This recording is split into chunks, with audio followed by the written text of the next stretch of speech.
brand show. Let me now take this opportunity to welcome our chief guest for today on stage for the ribbon cutting ceremony.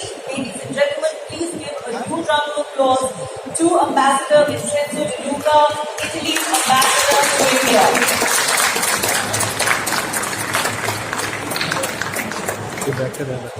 May I also request our following guests to join us on stage for the ribbon cutting ceremony. May I please have Stefano Corradini from Marcos here on stage. I request Luca Matucci, Director of Marcos India, to be here with us as well. Could I request Jelani Alayu, Director General CEO of National Automotive Design and Development Council of Nigeria, to also join us here on stage. May I request Mr. Danto Restiawan, Director of Road Transportation in the Ministry of Transportation, Indonesia, to be here with us.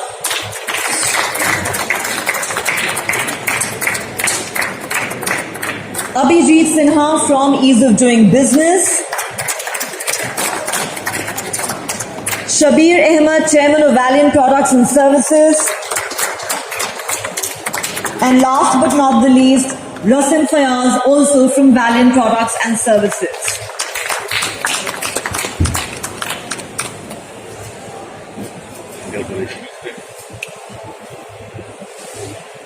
Ambassador, if I may request you to please do the honors and go ahead with our ribbon cutting ceremony here to kickstart events.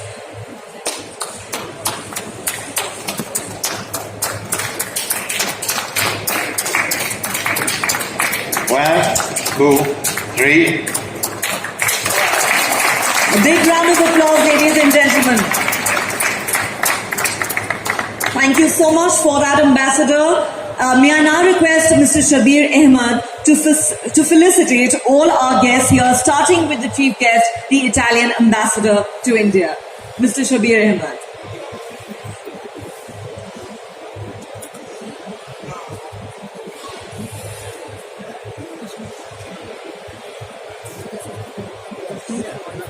Thank you.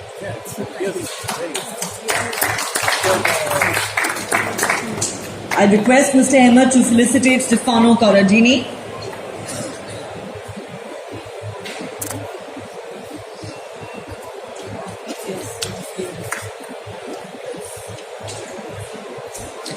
Luca Matucci.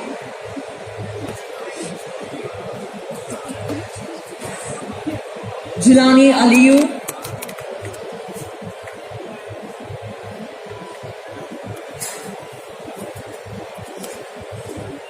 Danto Restiawan.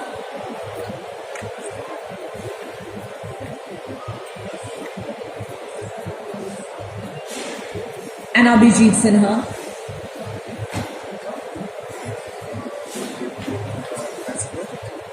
And Luca.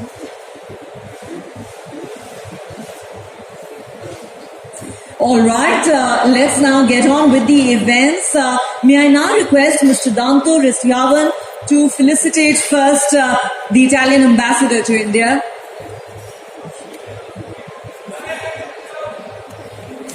Thank you.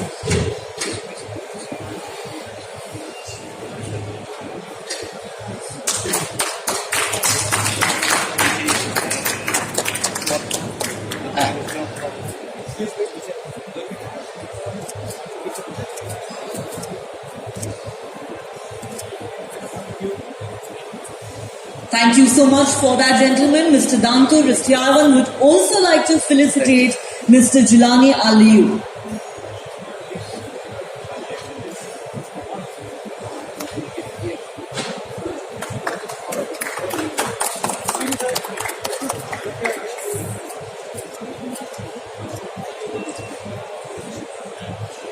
All right, gentlemen, thank you so much to all of you for your precious time, for being here, especially the ambassador. It's been an absolute pleasure, sir, to have you in our midst today as our chief guest, and we certainly look forward to seeing you again. Thank you so much, gentlemen, for joining us here on stage. Thanks a lot. company Marcos, their management from Bologna, from Delhi, for giving me the opportunity to open this first exhibition here in India on e-mobility. This exhibition takes place in a moment where Italy and India launched a strategic partnership, and this strategic partnership covers one of the priority sectors, that is energy transition. Energy transition is the future of our economy, of our industry, the future of the world, because we have to fight climate change, we have to find new technology and also new expertise, new system, new solutions to reach the targets.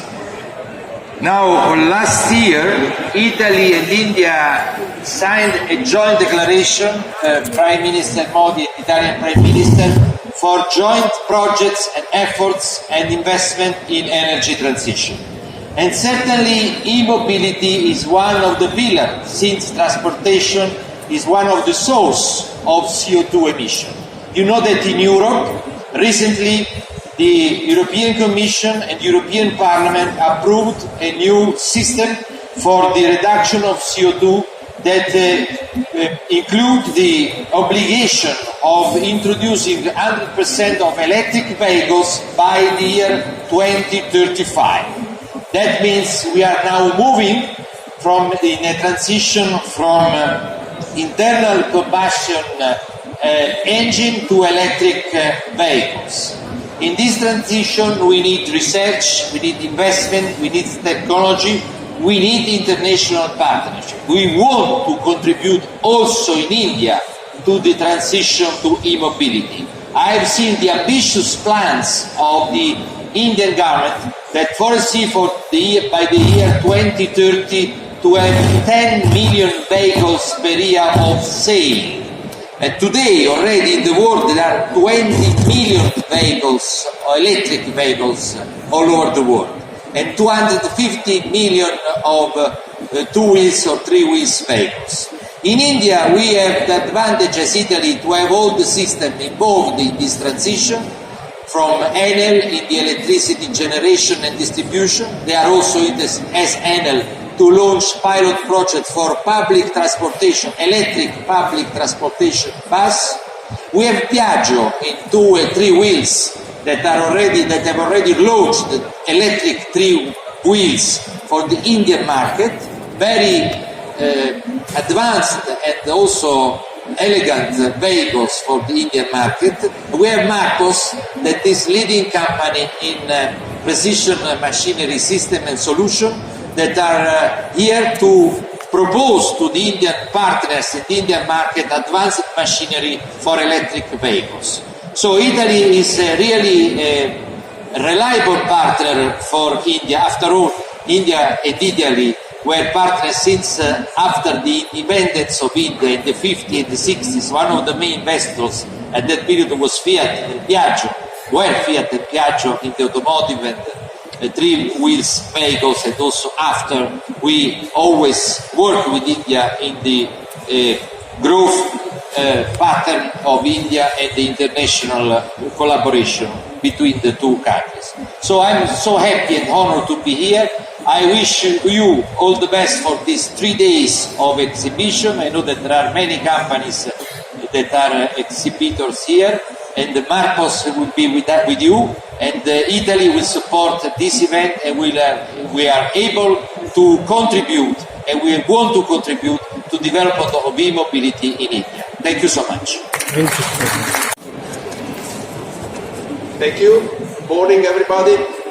I'm really honored to be here today, and I thank, even if he had to go, our ambassador, Mr. Vincenzo De Luca, for the presence here and for the very interesting endorsement and speech he had on the importance of the electromobility. My presence here, I'm just trying to testimoniate the experience of a simple medium Italian company which has been always very much involved to supply quality system for the automotive industry since many, many years. I have to say today, I have to be very frank, we are not really a sponsor of the electromobility, if you know what I mean. We want to be very pragmatic. We want to make business with the automotive industry. And in order to make business with the automotive industry, you need to adapt your proposal to the necessity of the market. Of course, we know very well, and the importance of the presence of authorities here is the highest level, the highest importance, because we know that the decision taken by the government are very important in order to drive the decision of the companies. But for somebody being into the business system, it's very important what the business system is moving on. And we have already noticed since, I would say, 6 to 7 years ago, the tendency and the will of the automotive car maker to go and invest in the electromobility. And at that point, we had to decide if this was, for a company like us, a risk or an opportunity. And the decision was really very, very easy. We immediately understood that the EV would have been a trend for the future. We don't know how much it will last. We don't know if the battery solution will be the solution forever. Probably this will not be the case. There will be other technologies coming up which probably will give a better contribution to the zero emission target. But this is what the industry now is moving on, and we have to do what the business system is asking for. So what we have done, we have asked our best engineer in the company to close themselves into a room, like the cardinal when they have to nominate the new pope. They could not go out without finding a solution. What can Marcos propose to the new scenario, to the car maker having to invest in the electromobility? And they did. And they did a really good job.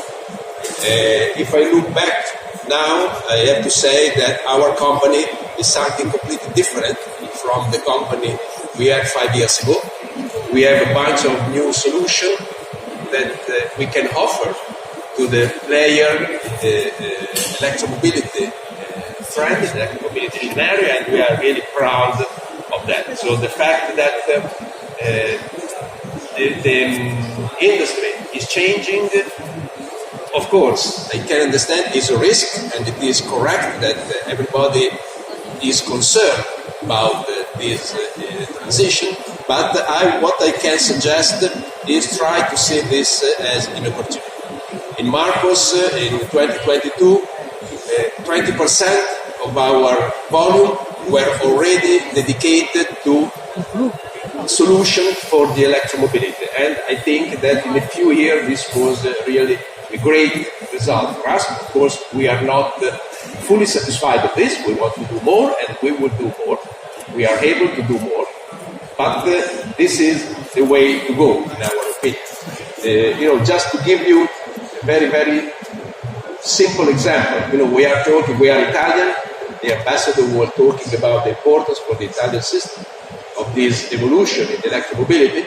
The car maker system in Italy has very changed in the last year.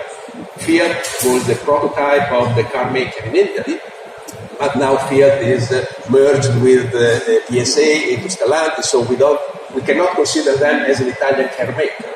So the only Italian car maker we have in Italy is a very small company, probably you know the name, Ferrari. They are the only Italian car maker, 100% Italian car maker.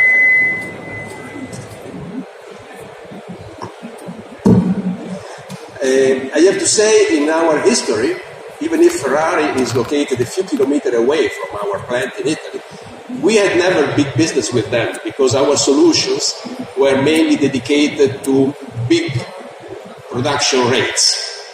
And Ferrari has not big production rate. They are like an artisan in the production of cars. But now with the evolution into the electromobility, and you know that Ferrari is presenting this year the new Puro Sangue, which is the first full electric car, full electric sport car, they had to change their attitude in their production process, and with the new portfolio of solution that Marcos can propose for the electromobility, we were able to find a partnership with them, and we were able to get the first big project with Ferrari. So, in the end, I think this is the very most important answer to the question, is a risk or is an opportunity? For sure, is an opportunity, and my suggestion is when we have this kind of opportunity, try to ride it, because this is the way. Thank you.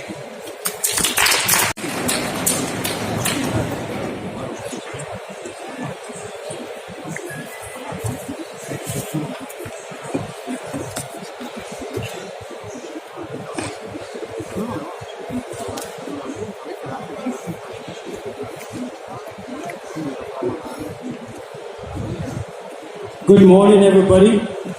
It's very exciting and an honor to be here this morning. This is my very first time in India, but I feel like I've been here many, many times.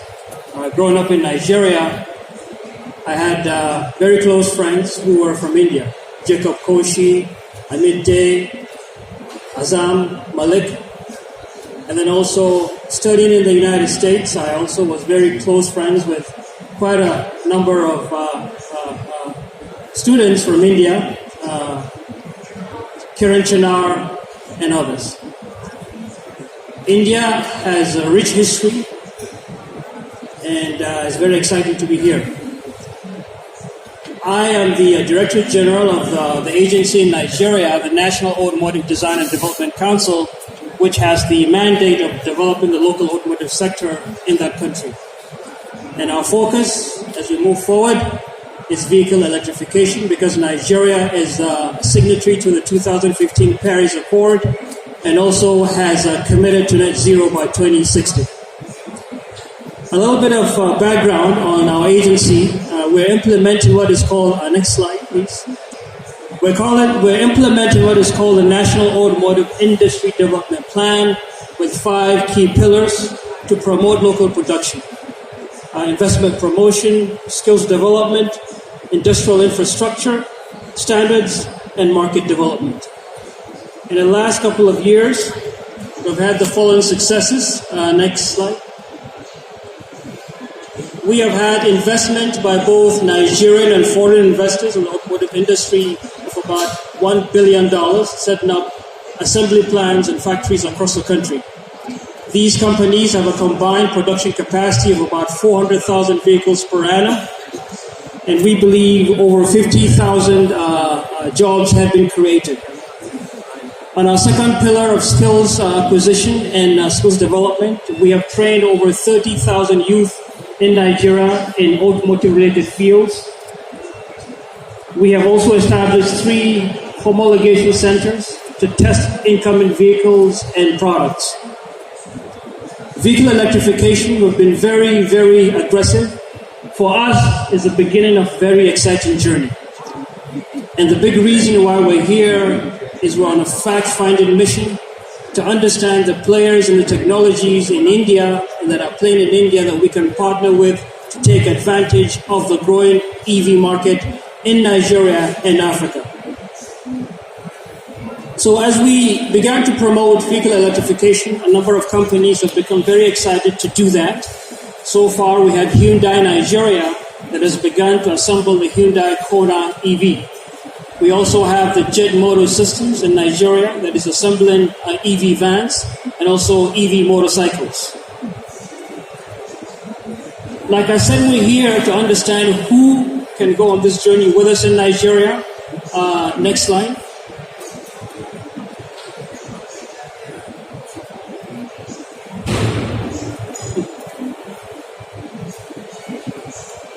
Can we get to the next one?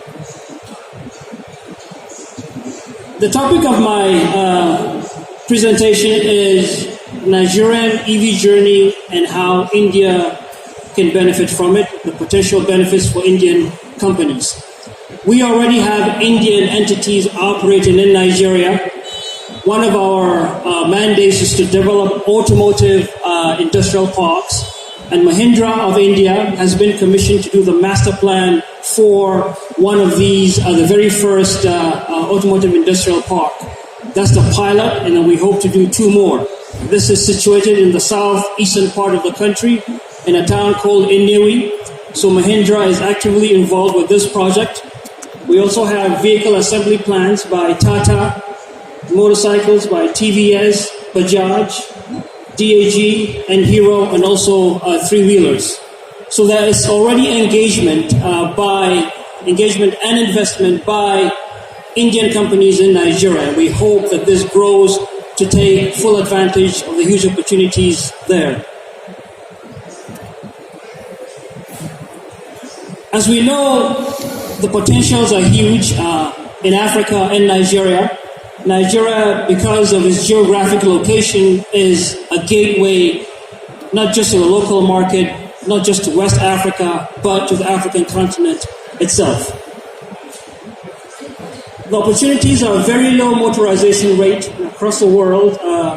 The average is much higher than it is in Nigeria. In Nigeria, for every 1,000 people, you have just about 31 vehicles. So the opportunities are huge. The population is growing for Africa. It will reach 2.5 billion by 2050. Nigeria itself is slated to be either number 3 or number 4 largest population in the world. So the opportunities are huge. We see it as a virgin market for technologies and vehicles. There is an agreement called the AFCFTA, the Africa Free Continental Trade Area, where African countries are beginning to trade within themselves. So any international company that invests in Nigeria can take full advantage of this growing opportunity in that part of the world. Now, the next slide. What is it that Nigerians need as we move forward? What are those social and economic developments that are needed to raise the standards of living of Nigerians and hence Africans? What are the dreams, hopes, and aspirations of Nigerians? These are dreams, hopes, and aspirations that are truly universal, that they share with people across the world. To have the opportunity to live a life of peace, progress, and prosperity, have access to good jobs, healthcare, education, markets, and be able to move finished and raw goods from anywhere to any other place. Some of the challenges that we have in Nigeria and Africa, like I mentioned earlier, there's low motorization rate, which would translate as an opportunity. Extreme environments in Africa, very unforgiving terrain, very hot, very dusty. And there's also the low purchasing power, which makes it quite a challenge to come up with the right mousetrap. But we see it as an opportunity for companies that can really come up with the right type of product. Rising costs of fuel, petrol and diesel are rising in prices. So what is that new solution? We believe, next slide, next one. We believe that the solution is e-mobility. To be able to power all types of transportation solutions using electricity, solar, or the renewable energy sources. And hence our push and thrust towards electric vehicle development. And we really hope to connect with companies from India, from other parts of the world that can help us on this magnificent journey. The situation calls for massive e-mobility within the cities and outside the cities, on-road, off-road, road-wise, private, commercial, all types. So what have we begun to do as an agency and as a country towards vehicle electrification? Like I mentioned earlier, Hyundai has started to assemble Hyundai Kona. Now I understand that there are quite a number of Indian companies that have gone electric. We really hope to have them look at Nigeria and see the opportunity of setting up assembly plants and market in Nigeria. We are working towards an electric vehicle policy that will make it easier to produce and assemble vehicles and sell them in Nigeria, giving incentives to both demand and supply. We're also actively involved with research and development to really understand what is that perfect EV for Nigeria. We're also collaborating with academia in terms of setting up the right types of technologies. Specifically for the EV policy, we're looking at the introduction of a carbon tax, mandatory procurement of EVs by government. Government in Nigeria is a huge purchaser of vehicles, so we believe by mandating government officials and agencies to buy EVs, it will drive the supply and demand. Establishment of low emission zones in certain cities. Next slide. Next one. Free insurance cover for locally assembled EVs. Value-added tax deductions. Establishment of subsidized EV solar charging infrastructure across the country. Offering grants for research into battery technology and single interest rates for loans towards anything EV. The next slide will show the Hyundai Kona out intercity, showing that this vehicle is configured to be good in that rough environment. So there's a special niche that could really grow off-road EVs for Africa and Nigeria. And we share quite a number of geographical characteristics, Nigeria and India. We hope that some of this technology here can be translated and applied in Nigeria and Africa. The next slide shows some of the other vehicles that are being assembled there. That's the GIG Logistics. It's a delivery van. It's also 100% electric. We have the M3 motorcycle, the first EV being two-wheeler in the country. I understand this is also a tremendously huge market in India. We hope to connect with manufacturers and suppliers of electric two-wheelers and electric three-wheelers and see how they can be adopted and scaled up in Nigeria and other African countries. We also have companies that have begun to take petrol-powered vehicles like the minivan top right and transition them to becoming electric. We are also developing electric vehicle charging station, and like I said, for us this is the beginning of a new journey, exciting journey. When we started to promote EVs, people thought we shouldn't do that because of the power challenges. But we know that you can rely on renewable energy to power EVs. So we set up solar-powered electric vehicle charging stations to prove that the concept works and that you can power EVs even in areas that have challenges with power from the grid. So we also see this as an opportunity for battery manufacturers and providers to partner with local investors in setting up charging stations or battery swapping kiosks. The next slide. Yes, next one. So to cap it off, next one. To reiterate those advantages, we see huge advantage for manufacturers of electric two-wheelers and electric three-wheelers. Every year, hundreds of thousands of three-wheelers and two-wheelers from India are shipped in CKD or SKD form and assembled in Nigeria. With this transition to e-mobility, we see a huge opportunity for these same companies or even newer Indian companies to take advantage of the growing two-wheeler and three-wheeler market in the EV sector in Nigeria. Electric cars too are being developed in India that are electric. We also see huge opportunity in Nigeria for those because typically EVs come at a very high price point, but I believe the ones out of here are coming in at lower entry points, and I see quite a number of more compact vehicles that could really be applicable in Nigeria and Africa. Lithium-ion batteries are starting from the rich lithium deposits in Nigeria that can really lead to battery development and manufacturing. to the provision of finished batteries and kiosks. So there's huge opportunity for sales, local manufacturing, training, maintenance, and service of EVs, and research and development.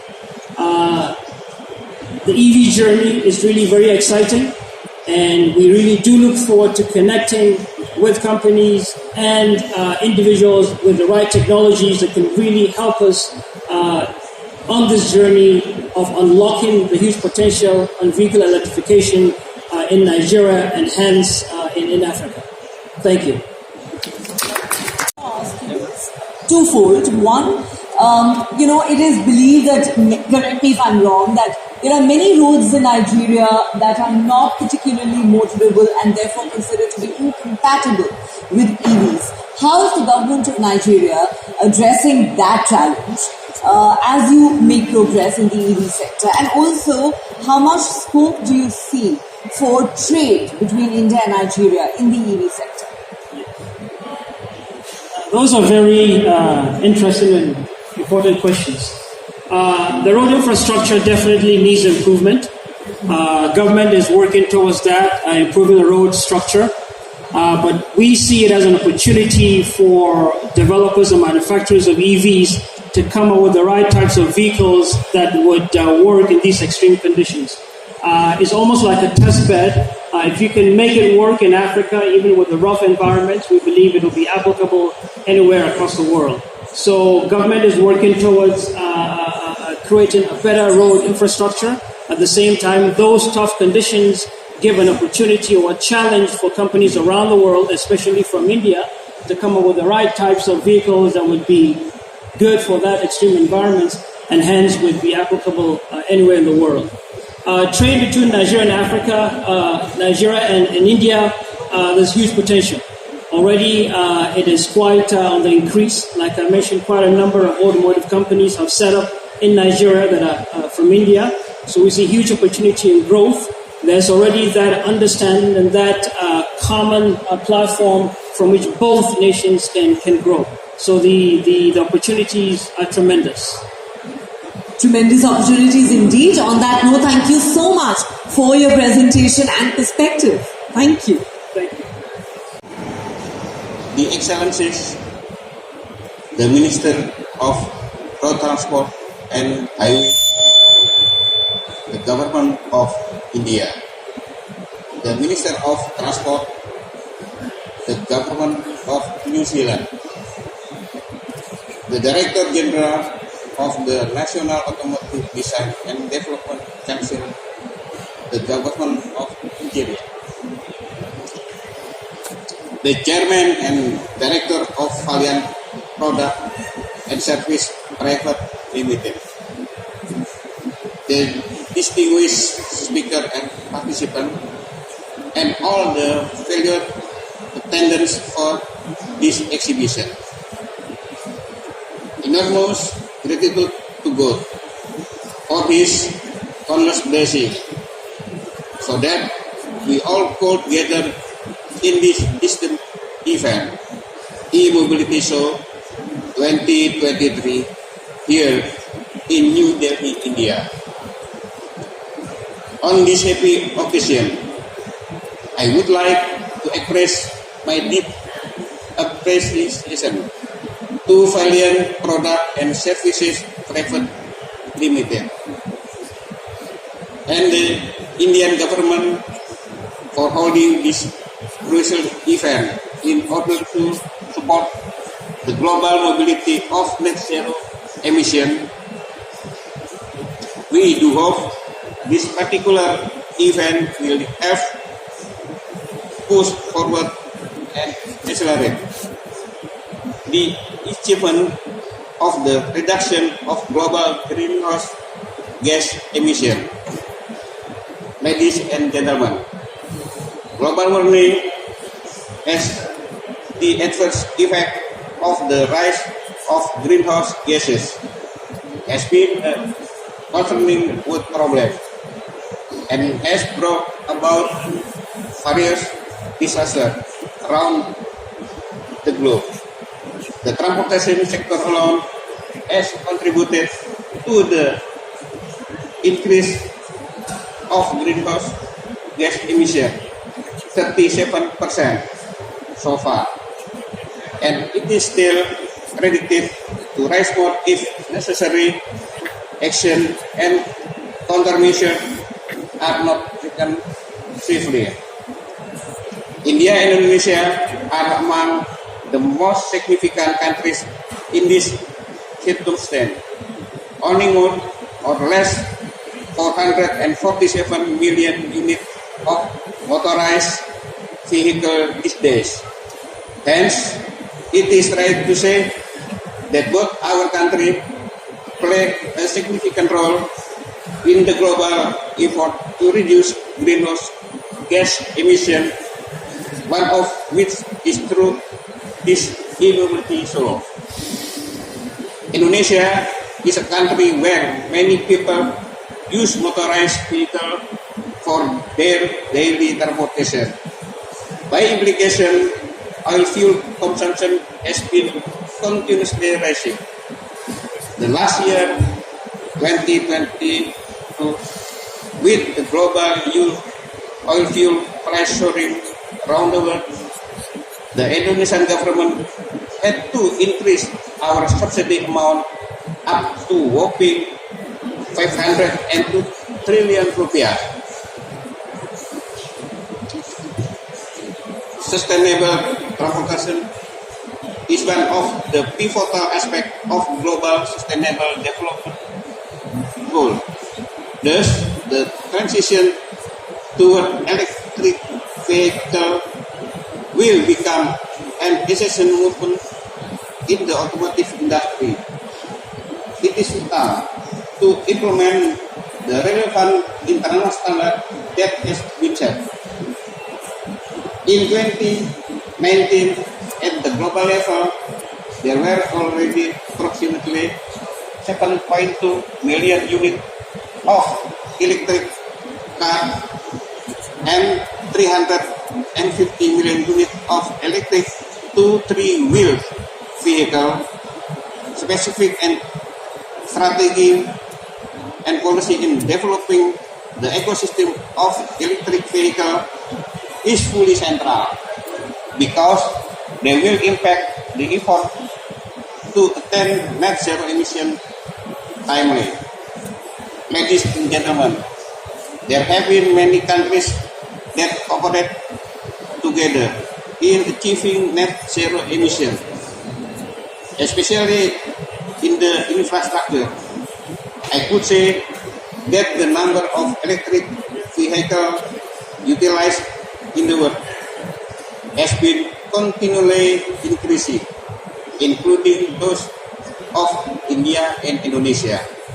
Therefore, this requires integrated planning in creating and sustaining the electric vehicle ecosystem. Both the government of India and Indonesia, I believe, have been developing regulation and policy in increasing the number of electric vehicles for the general public. Indonesia has set a specific target for the total number of electric vehicles in our country by the end of 2025 at 20% of the total vehicle production. This year, 2023, Indonesia is targeting the number of electric four-wheel vehicles at 39,000, while for the number of electric motorbike at 119,000. Update until March, the actual number for electric four-wheel vehicle is 12,000. Meanwhile, the actual number for electric motorbike is 41,000. Ladies and gentlemen, in closing, we do hope that this electric vehicle exhibition will play a significant role in providing knowledge, information, and taxation for the public in general. Thank you very much. Hi, good morning. I'm Priyanka. I'm from Emobility. Emobility is a group of mining companies. Emobility is 5 years old now. We are basically into powertrain manufacturing and the e-box controller. So you can see we're just showing, we are showcasing the integrating part, like integrating powertrain and the e-box into the vehicle. We're just showcasing how our powertrain goes well with the chassis. We're into 3-wheeler, 2-wheeler, 4-wheelers manufacturing. So yeah, we have many customers. There are 15,000 plus vehicles running successfully over India. So our main customers you can go through.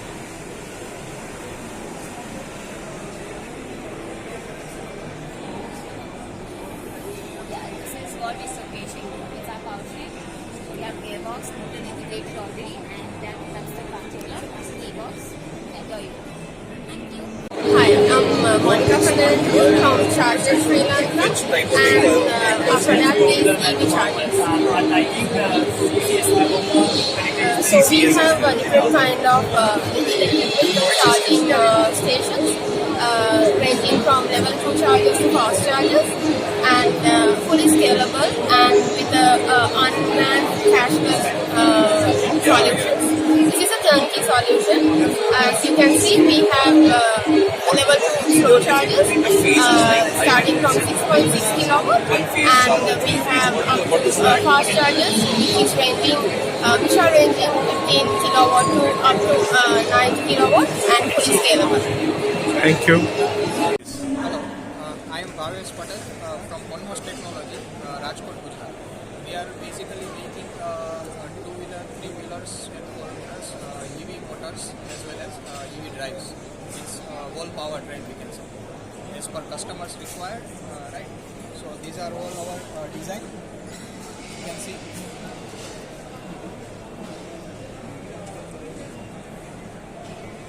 This is the EV drives segments. Yeah. Fine. Thank you. Hi, my name is Somesh Kumar. I'm from Tecumseh Products India. It's a US-based MNC, and we are into Emobility Show India, which is going to happen, which is happening in Greater Noida, 23rd March. And we are displaying our BTMS solution. BTMS solution, battery thermal management system solution for EV batteries, which helps to increase the efficiency of batteries. We have solution for last mile refrigeration solution, and we have a compressor, different DC-based compressor for different EV requirements. Hi, myself Prabhakar, product expert from Vector. Vector is a 30-year-old company, 35 years, mainly predominantly in the automotive space. They provide simulation software stack for OEM program, and also the e-mobility solution. So in e-mobility we have different right from development to the testing phase. Thank you. Welcome. So my name is Chaitanya Sanghi. I am the co-founder of a startup called Sahi Electric. So we deal in charging infrastructure, and we set up chargers pan-India. And our products which we have is for the 2-wheeler, 3-wheeler, which is the smart switches. Then we have the AC chargers for passenger vehicles, and DC chargers for passenger vehicles. Again, you can charge fleets also, and trucks and cargos as well. Thank you. I am representing Green Fuel. Green Fuel is a leading battery manufacturer in lithium segment. We are making batteries from 1 kilowatt to 20 kilowatt for the segments like two-wheelers, L3 and L5 category. These are our premium packs, and these are our AIS 156 approved packs. They are for 3-wheelers, and these are for 2-wheelers and shopping segments. Thank you. Hello, this is Sunil Bhatt representing Marcos India. It's an Italian company, and we have displayed certain solution for the especially for the electric vehicle segment. Here we have one confocal technology which we have displayed, which works on the principle of optics. When a white source of light is passed through a prism, it forms a pure pattern, and the highest frequency of highest wavelength is reflected back through the surface. Here we are using two optical pens when a white light of source is projected on the surface of an object, the highest frequency of wavelength will get reflected back to the optical fiber, and it will be passed through this spectrometer. With the help of special filter, it will filter out the highest wavelength, and it will form the signal and pass on to the display. So here we are displaying the thickness of this film, which is D1. D1 denotes the vertical pen from the position 1, and D2 denotes the vertical pen from the position 2. So we are displaying overall thickness. Thank you. Hello, good afternoon everyone. My name is Glenn and we are from Signal Systems, Bangalore, based in Electronic City. So we do, as you can see here, we do instrument clusters and motor controllers for EV as well as ICs. So these are the instrument clusters that we offer, and these are the motor controllers. So this is the 3 kilowatt motor controller, and this is the 11 kilowatt motor controller. This is used for 2-wheelers and 3-wheelers. This is for 4-wheelers. And yeah, this is window motor controller that can be used for auto window ups and for tailgates and sunroofs. And this is for seat control unit. This goes for XUV 700 for seat control unit. Yeah, that's it. Thank you. So my name is Mansoor Ali and my company name is Emobility. We are manufacturing the automatic transmission for the electric 2-wheeler segments and the 3-wheeler segments. This is our transmission, dual speed automatic transmission for the 5 kilowatt motors and till the 10 or 15 kilowatts motor. Okay. Second, if we are talking about the another transmission, this is the another transmission. This is a hub wheel mounting gearbox with motor. This one? This is our 2-wheeler with the automatic transmission vehicles, and we are using the Zaro system in this vehicle. This is the movable middle. Okay. खड़े move करता है ये. Middle area we can move it for the aerodynamics and the better reliability products. Okay. And that one? That one also is a wheel mounted transmission vehicles. Come this side.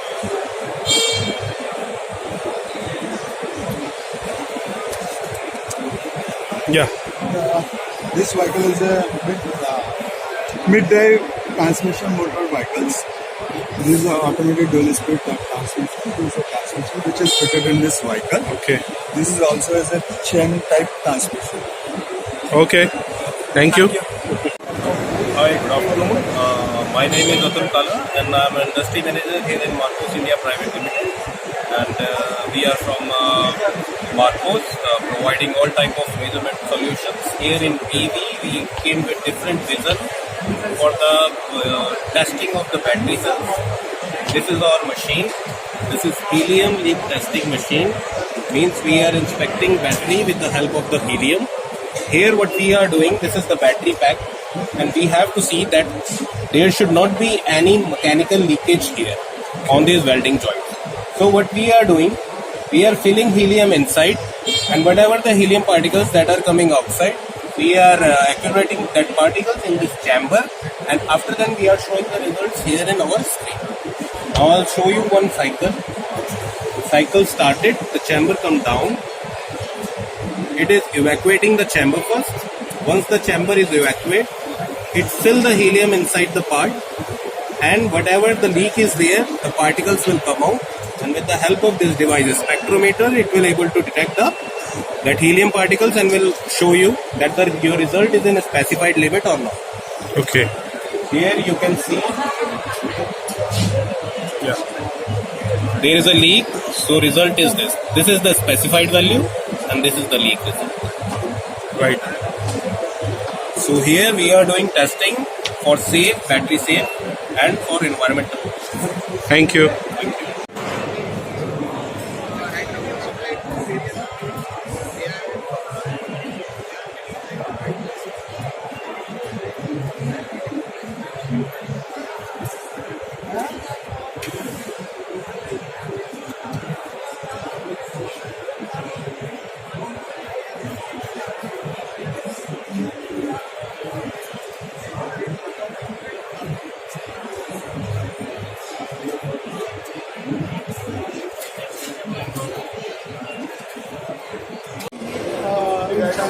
own company in your partner in Chennai.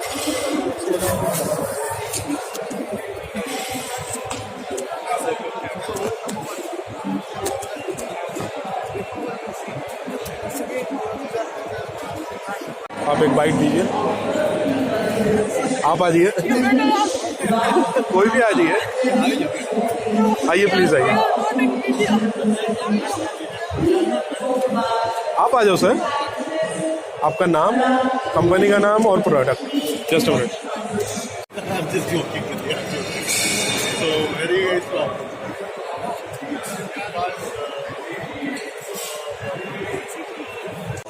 You can have this one. You interview again? Just capture the all.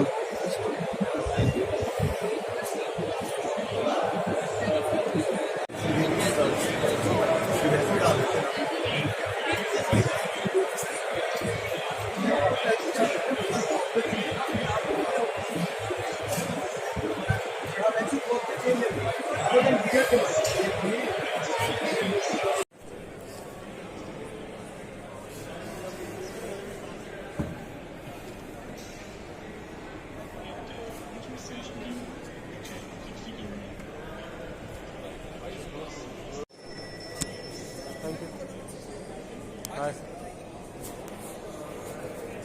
What's your good name? Chaitanya Fangir. हाँ. आपका नाम, brand name और product क्या है आपके पास? क्या काम है? आप ये हाथ में पकड़िए ना please.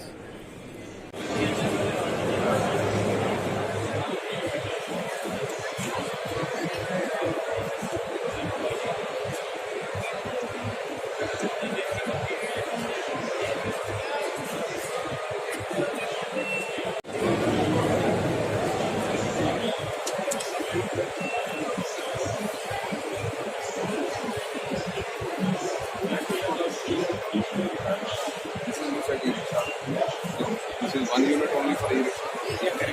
And what is the price of this one battery? Well, sir, it depends. Per watt, the price is almost 17,000 rupees. So 17 for an e-rickshaw.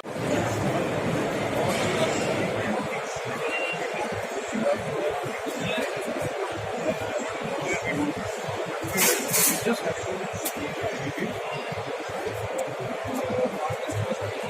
will take some time.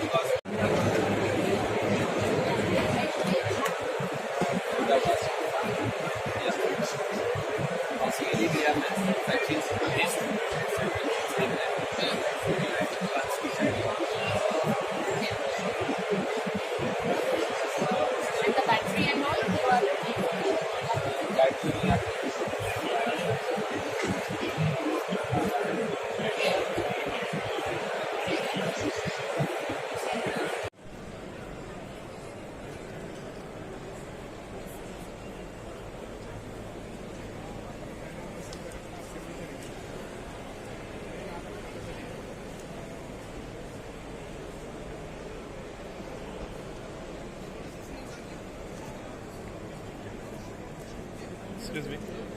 Yep.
Redefine the future of mobility. हमारे जो traditional वो full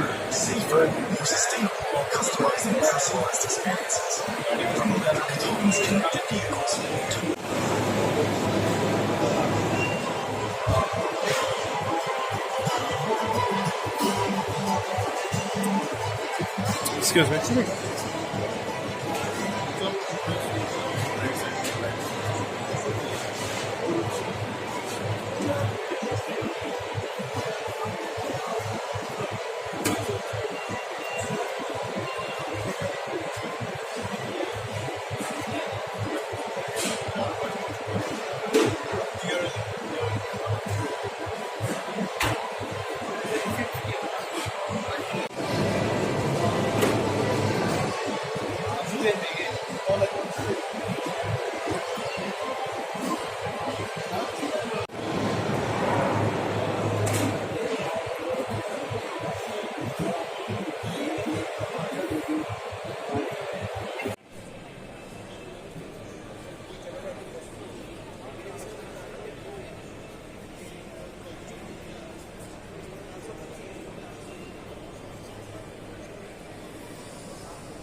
ये हमारा solution है e mobility का solution है battery का solution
battery connections for no battery का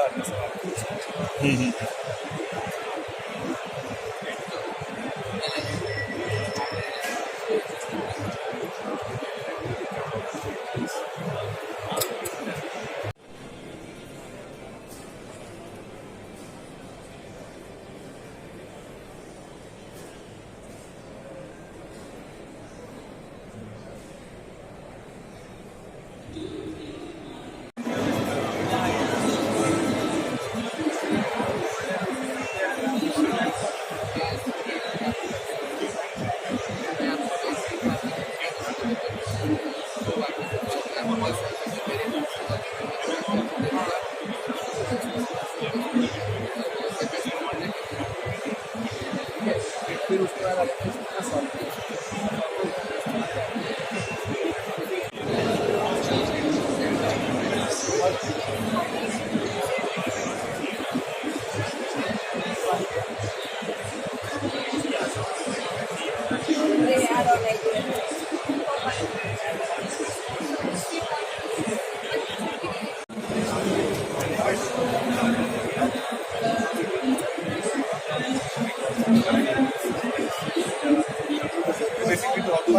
lay the batteries on the... Actually, you can see the number of steps, like first step in the cells.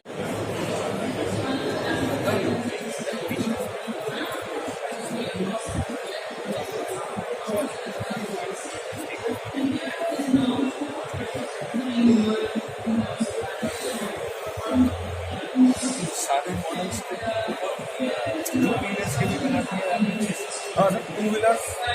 Which could help with the initial EV transitioning that we need here in India. So, yeah, thanks for the question. Thanks for having me from this esteemed panel here. I think that's a very valid question, and that's been talked about many years now. What we see is that the differential between an internal combustion engine vehicle and an EV, and depending on the kind of running those different vehicles have for the different use cases, this equation varies a lot. So, as you can see with even the FAME 2 scheme, it's making a lot of impact, the subsidy for two-wheelers and three-wheelers, and is also there for the the commercial vehicle segment. But when you look at what happened, say, in FAME 1, when it was also introduced for the personal vehicle segment, even with that subsidy, we did not see so much of an offtake happening.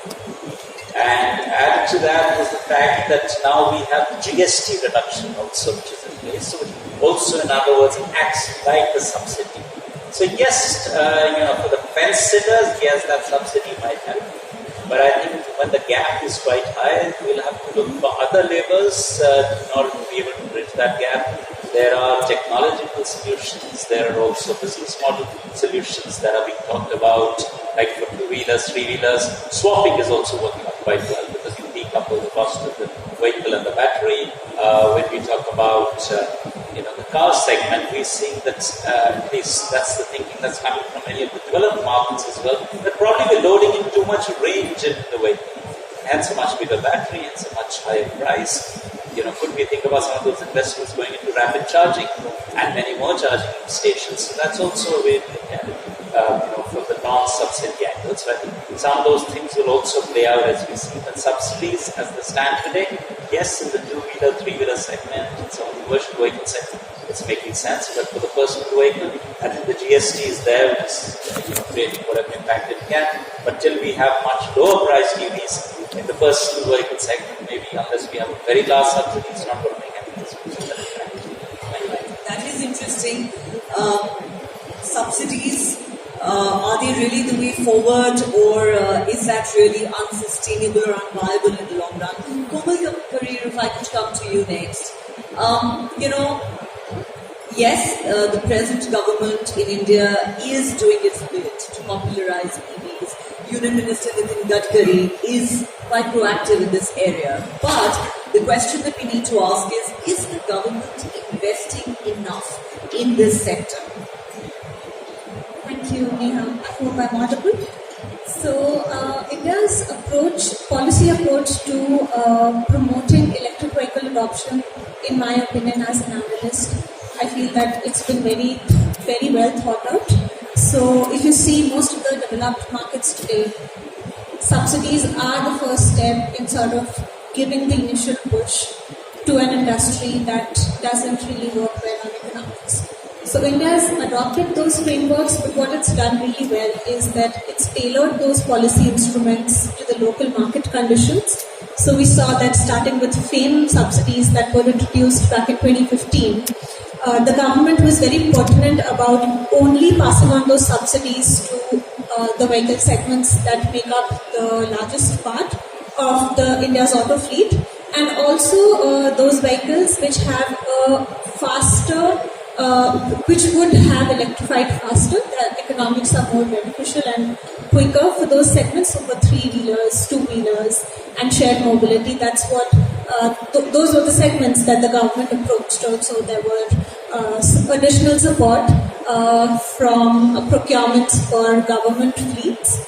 So that was one way of getting the market on its feet initially, and then subsequently we saw that on the demand side, there were revisions to subsidies that were offered for two-wheelers, which ultimately have translated to sales. In 2022, we saw sales almost triple annually, and subsidies have had a large part to play. And now, in the past couple of years, we've seen government moving not away from, but now the initial focus was on the demand side incentives, getting the demand side moving, and now they're slowly moving on to the supply side ecosystem through the production-linked incentive schemes. Now, of course, they're not benefiting startups, which currently form the crux of the 2 and 3 wheeler space. But I think the idea here is to essentially, first of all, push the fence sitters among the big ones to finally get their production or the feet in the electric vehicle market. And then, of course, to subsidize domestic production to establish champions within the electric vehicle production. So I think the trajectory of government support has been pretty much in line with what would be, I mean, calling it an ideal case would, I don't think would be wise, but it's been it's very well thought out. Ultimately, of course, it's the economics that will play a part in mass market adoption, and I think government has had a big role to play in the form of providing subsidies, and now it's on automakers to, bring out models that can cater to the mass market. And of course, as we see technological advancements in the coming decade with battery prices falling, we will reach a point where we can get to a mass market adoption in India. Okay, that's very interesting. You certainly seem to think that subsidies may be the way forward, and we do believe that the government is doing its bit in this area. But since we're talking about the role of the government, let me put the next question to Raman Ukhanyu. Do you believe that the initiatives being taken by the government of India are providing enough of an opportunity for manufacturing companies to tap into the EV market? Yes, for sure. We were talking about the subsidies which Government of India is providing. Definitely, Government of India is providing the subsidies. FAME 2 scheme is there, which are the FAME 2 scheme is boosting basically the local manufacturer to invest more. And apart from that, government has now introduced PLI scheme also. So PLI is production linked incentive scheme. So that is currently for the ACC advanced chemistry cell manufacturing here in India. I would say Ola Electric, Rajesh Exports, and one more company, Reliance, is being benefited from this scheme. So now we are not only manufacturing the packs over in India, now we have started manufacturing the cells also. So yes, government is providing a lot of things to EV manufacturers, and one more thing, not only the government of India, state governments are also providing subsidies. Like we take the example of Gujarat. Gujarat is providing the subsidies to manufacture the plants locally there so that it can boost the production over there. Delhi government is providing the subsidy on the purchase of new electric vehicles. So definitely I would just say government is doing a lot. It's just about now how we act to it. Okay, the government is doing its bit. A lot now depends on manufacturers and, of course, consumers. So let me put this question to Arindam Lahiri. Firstly, do you believe the government is doing enough in this sector? And secondly, do you think we have enough skilled labor for manufacturing and transitioning here in India? Yeah, thank you. Thank you for having me here today at the Emobility Show. The adoption process actually starts with a very complex process in terms of planning how you want, what speed of adoption you want in this kind of a scenario where we are talking about a new technology, where the new technology itself is also transforming every other day. I think we've made a right focus in our two versions of the FAME, where we focused on personal vehicle segment in 2-3 wheelers and also in the public transportation system in terms of electric buses. The car market, which is itself a small number in Indian context as a percentage of the overall number, is kind of not adequately subsidized in today's context, and therefore you can see the impact that there aren't too many EV cars in the Indian market for the customer to choose. Having said that, I think it's also a catch-up that we have to do in terms of having skilled manpower in this country. And one of the biggest issues around EV is around high voltage safety. as it is in India, safety is not a very well understood concept. In our personal lives, professional lives, I think we are not really too bugged about safety. But when you are an user or a part of the ecosystem of an electric vehicle, safety becomes a very critical element, and that's one of the first initiatives that we are focusing heavily at ASTC, increasing the awareness of high voltage safety across educational institutions, industry partners, government institutions, so that there is adequate focus on something which does not eventually lead to another set of issues that we already are dealing with in the automotive sector, which is road safety. So we don't want to add another, black mark onto this segment as we go. Having said that, there are other areas that we are working in terms of largely around areas of all the areas actually, in terms of the entire automotive value chain, right from engineering programs to manufacturing operators programs to service network, and even including training programs, whether it's on an upskilling model or in terms of a fresh skilling model for people who are involved in sales of electric vehicles or even driving electric vehicles as drivers. So I think we're trying to cover that entire value chain. One of the last things that I want to highlight here is that the Government of India today has made the apprenticeship program in India as a very, very attractive proposition for the businesses to work on. And we've seen a significant adoption of the apprenticeship program along various sectors, including automotive, in their entire value chain. We now have one of the first programs into the service technician module for apprentices, which has already seen a significant amount of takers into our automobile dealership ecosystem. But we can actually look for more adoption in more areas, and that is something which ASTC will be working towards in future. Thank you.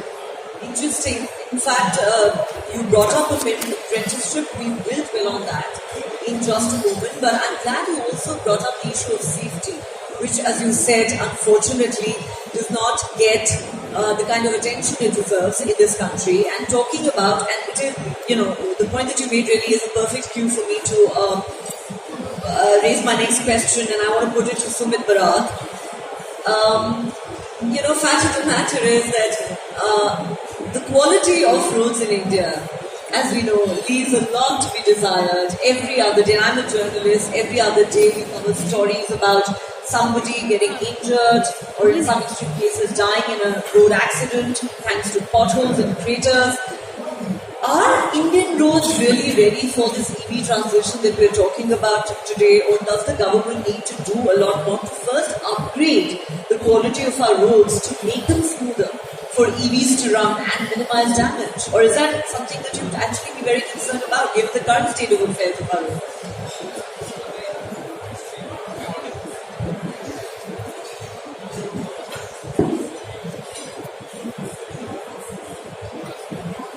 This is a very interesting question because we have asked all the right questions to the others.